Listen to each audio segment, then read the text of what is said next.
No, yesterday you monitored whatever happened.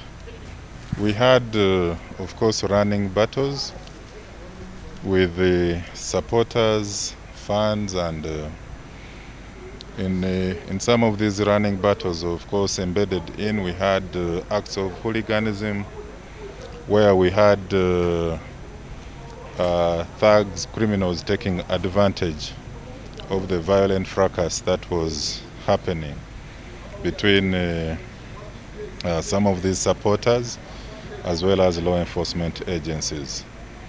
It appears to be something that all along has been premeditated, because we've been indicating to the public that some of these political groups have all along fronted violence as a tool of campaign. They have always indicated that they have Plan B, and even before entering into these nominations, you could see some of them had trainings for vigilantes, people whom they are saying are militias, but nobody the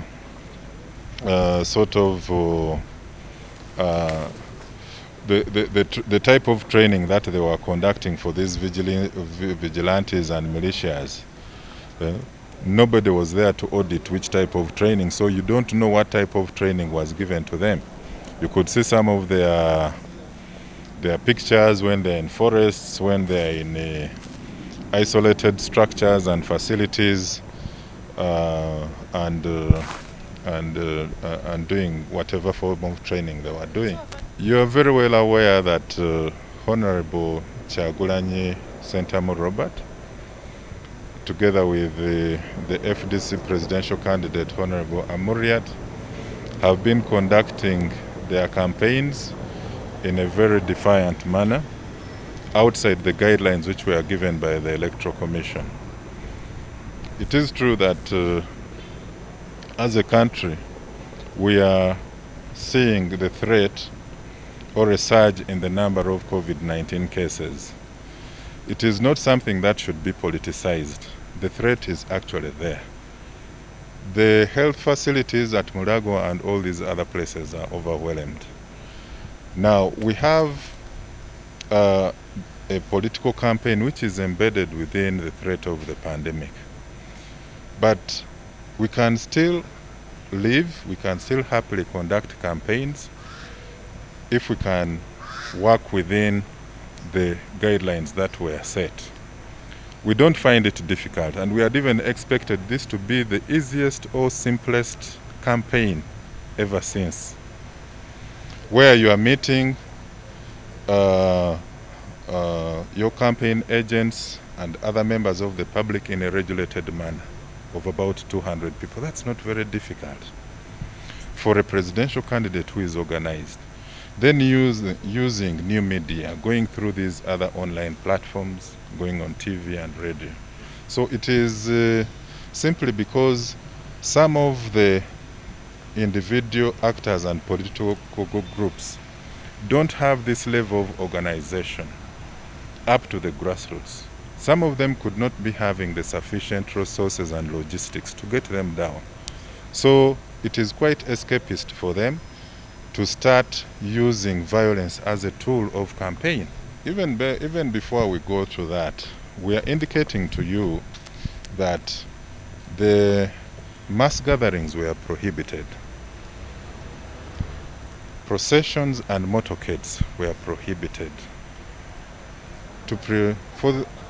In addition to that, they indicated that when you're going to a particular venue, work together with the anti-COVID-19 task force at the district. The returning officer is there, you have security, you have the other administrators. Go and harmonize a venue which is suitable.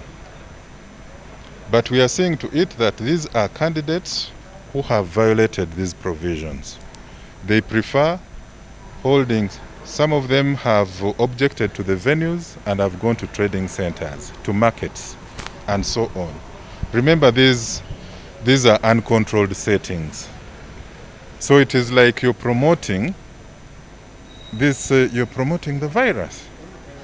Secondly, look at how the processions have been moving. A motorcade of about 30.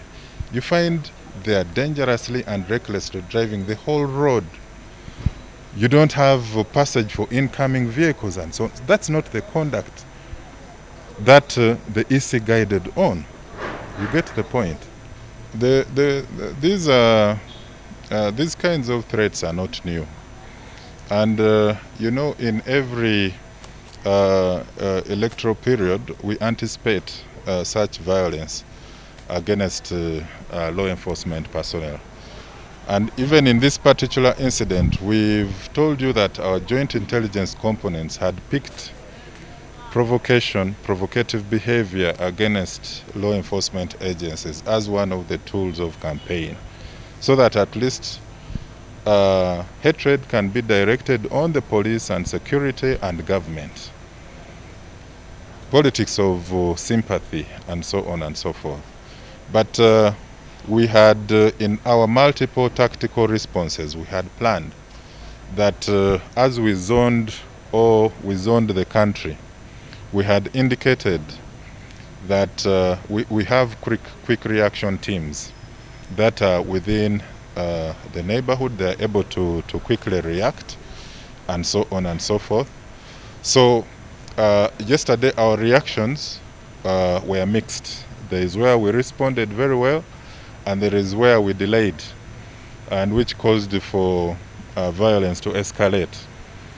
We saw the police in Katwe burnt, and one of the attackers was put out of action while attacking. That is more of like a rebel activity when you start attacking a police station. We had one of our officers, the OC, who was attacked with a hammer. We have an LDU who was killed in Makindi, Salama. His colleague also put out of action the assailant. So you can see that these threats have been there, but we were able to respond very well. Right now we are doing mop-up operations. We have another LDU whose head was smashed. He's in critical condition in Mulago National Referral Hospital. So we are now doing those mop-up operations. We are going to come up with the right statistics, but by yesterday evening, 7 people had died. Now, the fact remains that the cases against him are reportable offenses. Our investigative teams recorded his statements and statements from other witnesses. They uploaded these videos which are supposed to accompany the evidence. So it remains with the office of the DPP whether his behavior was negligent enough to warrant charging him in court with related offenses of incitement to violence, obstruction of police officers, and so on and so forth. So we leave that for the DPP to determine. Yeah, that is something that is under discussion. The Directorate of Legal in police, together with the Office of the Attorney General, we are trying to come up with a law which better protects police officers. You've seen in some of the developed countries, you don't even play with the uniform of the police officers. That is an attack on the sanctity of that particular nation or state. So we have these other laws of obstruction, of assaulting a police officer on duty, resisting arrest. Those are the normal laws, but they are not prohibitive. So it requires a better law with very tough punishments against culprits and so on, so that people can really get to respect the law enforcement agencies.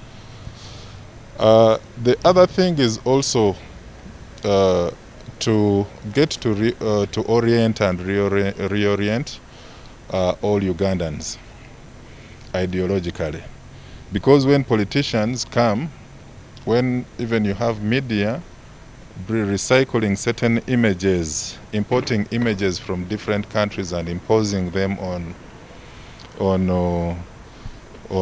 local enforcement agencies, it is something to do with ideology. Because if you have the passion and love for your country, you have to respect, you have to observe rule of law. So it is these other politicians who tend to want to use police, claiming police brutality as sort of a campaign message. Now the guarantee is there of peace and safety.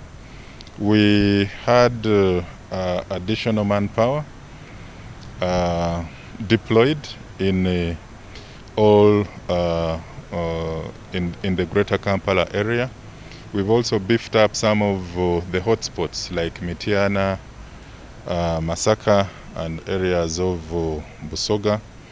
So by last evening, the deployment was appropriate. So the mop-up operations continue today.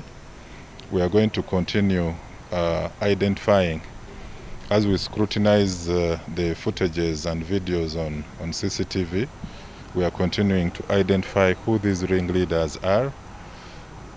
We want to rid them out of society and take them to prison so that these other perpetrators of violence are